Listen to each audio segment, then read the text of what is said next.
You're rolling. Okay, so we're just going to go over some other things which I'm sure you can figure out, but as much information as we can go over now as possible. Great.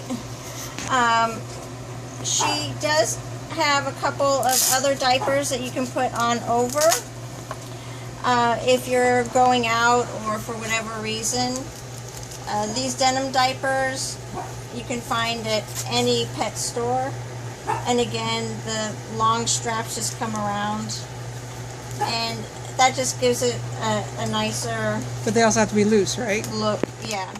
You can put this loose and then attach, thank you for saying that, the suspender to the denim diaper instead of her baby diaper. You would just attach it that way. There's so many really cute ones. This one was donated for another spinal injury dog that I had, but it didn't fit her. So, if you want to get a little country, she can have little... She got ruffles. That's her little picnic one. Anyway, so those are some things. Also, we wanted to reiterate again, the reason why we have the diaper loose is because if it's too tight around her legs, she collapses down, and that's number one. And number two, also when it's loose and she has this nice air going through her belly, it helps prevent the infection. But if you put it too tight, she can't walk, and that was the whole reason why it took us so long to actually get a diaper on her. So right now she's on really good food that's helping her produce the poop, and I'll email you all that. It's the Instinct Rabbit and Salmon formula. Rabbit and salmon are cooling foods, so it's helping her to produce a lot of poop. But prior to that, we had to do enemas. Yeah, that in her bio was having people run through the hills. So the way that I did the enema is I would have her in the bathtub and lay her on her side. And in the bathtub, on the bottom of the bathtub, I had one of those cushion mats so they don't slip. It's for people. Right. Anyway, I would lay her on that, on the side. And then, of course, this is all open. And this is an enema for humans, and I'll supply you with some of those. You won't need these right now because she's doing really well.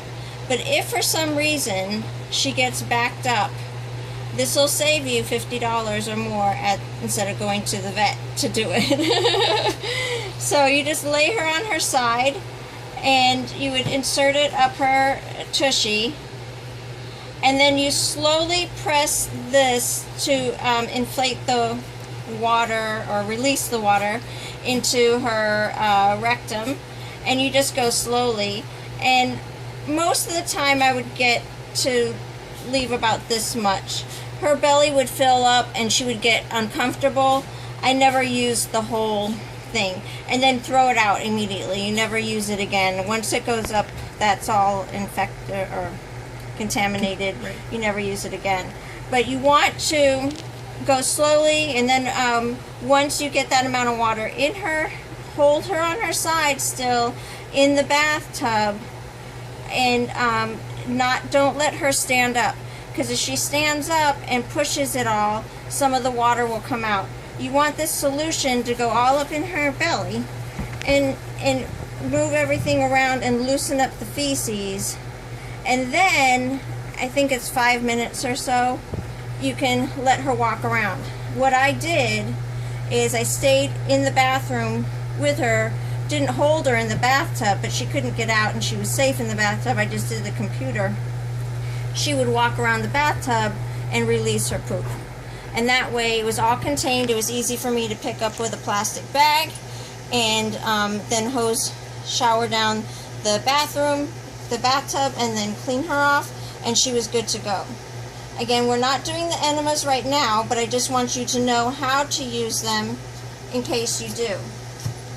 If you're traveling, a really good way to, in case she eats something that she shouldn't eat or whatever, these are the You can see them. Yep. The other suppositories, enema, and then you just stick that right up her tushy, put her diaper on, and that does help loosen the stool a little bit, but it's not as good